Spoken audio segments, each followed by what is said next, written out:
বর্তমান সময়ে নারী ও তাদের সুরক্ষা ভীষণভাবে সারা ভারতবর্ষ তথা এই রাজ্যে বিরাট প্রশ্নের মুখে।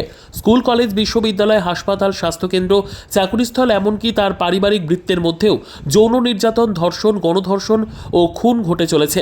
যে কোনো বয়সের মেয়ে ও নারীদের সাথে ধর্ম, বর্ণ নির্বিশেষে, কারণ তাদের একটাই জাতি, নারী জাতি। এটা সারা ভারতবর্ষ জুড়েই ঘটে চলেছে। গত কিছুদিন আগে এই রাজ্যে আরজিকর কাণ্ড, অতি ভয়ঙ্করভাবে এক তরুণী ডাক্তারকে ধর্ষণ করে মেরে ফেলা হয়েছে, যার ফলে সারা রাজ্য তথা দেশ জুড়ে অভূতপূর্ব গণ আন্দোলন সংঘবদ্ধ হয়েছে। চারিদিকে হাজার হাজার ডাক্তার, নারী, পুরুষ, শিশু, বালক, বালিকা, কিশোর, কিশোরী রাস্তায় নেমেছে, যে কোনো বয়স নির্বিশেষে। এ বিষয়ে ওয়ার্ল্ড ট্র্যাডিশনাল শতকান ক্যারাটে ফেডারেশনের উত্তরবঙ্গ প্রধান বিশিষ্ট আত্মরক্ষা বিশারদ, সেলফ ডিফেন্স প্রশিক্ষক শ্রীহান শঙ্কর কুমার মণ্ডল এ বিষয়ে বলেন, এটি একটি ভীষণভাবে চরম উদাসীনতা নারী সুরক্ষার। এর জন্য মূলত দায়ী প্রতিটা অভিভাবক, স্কুল, কলেজ, সর্বোপরি সরকার। প্রথম তালিকায় মা বাবা, যারা শুধু পড়াশোনা, অন্যান্য বিষয়ে সন্তানদের ব্যস্ত রাখেন, কিন্তু সবথেকে যেটা আগে দরকার, সন্তানের আত্মরক্ষার বিষয়টি সুনিশ্চিত করার প্রচেষ্টা ও পদক্ষেপ হিসেবে স্কুলের পরে হাতটি ধরে নিকটবর্তী সেলফ ডিফেন্স প্রশিক্ষণ কেন্দ্রে নিয়ে যাওয়া। কিন্তু তারা সেটি কখনোই করেন না। নিয়ে যান নাচ, গান, আঁকা উকি আর আরেকটি অ্যান্ড্রয়েড ফোনে। জীবন আর সম্মানই যদি না থাকে, তাহলে কি বা মূল্য পড়াশোনা আর অন্যান্য অ্যাক্টিভিটির? গুড ইভিনিং স্যার, শুনলাম বর্তমান সময়ে নারী সুরক্ষার ব্যাপারে আপনি কিছু পদক্ষেপ নিয়েছেন। হ্যাঁ, আমাদের সংগঠনের পক্ষ থেকে আমরা দ্য ওয়ার্ল্ড ট্র্যাডিশনাল শতকানের অর্গানাইজেশন থেকে বর্তমান সময়ে যে নারী নির্যাতনগুলো চলছে, তো সেখানে তো সরকার একটা পদক্ষেপ নিয়েছে, প্রশাসনিক কিছু পদক্ষেপ যেমন নিয়েছে, তার সাথে সাথে সেলফ ডিফেন্স শেখার জন্য প্রতিটা স্কুলে কন্যাশ্রী বা অবিতার মাধ্যমে 12 দিনের ট্রেনিং প্রজেক্ট করা হচ্ছে। কিন্তু 12 দিনে তো কোনো শিক্ষা শেষ হবে না। সেলফ ডিফেন্স একটা ভাস্ট সাবজেক্ট। তাই আমরা আমাদের সংগঠনের পক্ষ থেকে বলেছি প্রতিটা মেয়ের আত্মরক্ষার অধিকার রয়েছে।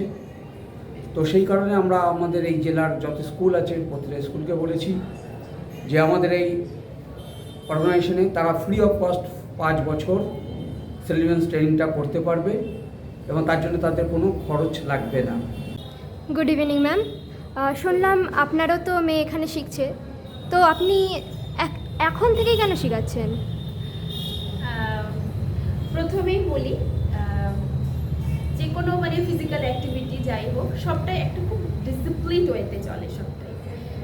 ছোটোবেলা থেকেই যদিও ডিসিপ্লিনটা না বোঝে, এই বিষয়টার মধ্যে আমি না ঢোকাতে পারি, আমার মনে হয় বড় হলে এই বিষয়টার মধ্যে ঢুকতে ওরও একটু অসুবিধা। এটা তো গেল আমি এখন থেকে কেন শেখাচ্ছি।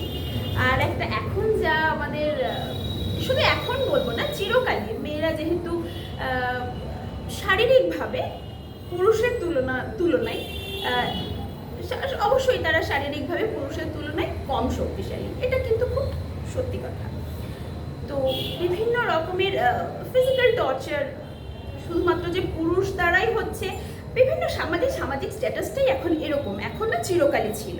তো সেক্ষেত্রে মেয়েদের আমার মনে হয় ফিজিক্যালি স্ট্রং হওয়াটা খুব জরুরি। Bureau report, PB news. নেশা আমাদের সমাজ ও সমাজের ছেলেগুলিকে ধ্বংসের পথে নিয়ে যাচ্ছে। এই নেশা একটি ছেলেকে প্রচুরভাবে ক্ষতিগ্রস্ত করছে, শারীরিকভাবে, মানসিক দিকে। সমাজে অশান্তি, পরিবারে অশান্তি, চুরি, ডাকাতি, জেল, অ্যাক্সিডেন্ট, আত্মহত্যা, মৃত্যুর প্রচুর পরিমাণে ঘটে চলেছে। এই নেশা বন্ধ করতে কল্যাণী রত্তলা মোড়ে ড্রাগ ডি অ্যাডিকশন সেন্টার গড়ে উঠেছে। এখানে নেশা সমস্যাটির সমাধান রয়েছে। এরই সঙ্গে পড়াশোনা, মানসিক চিকিৎসা, কাউন্সেলিং এর সুবিধা, বৃদ্ধাশ্রম প্রভৃতি সুবিধা রয়েছে। সমস্ত রকম অ্যাডিকশন জনিত সমস্যার সমাধানও রয়েছে।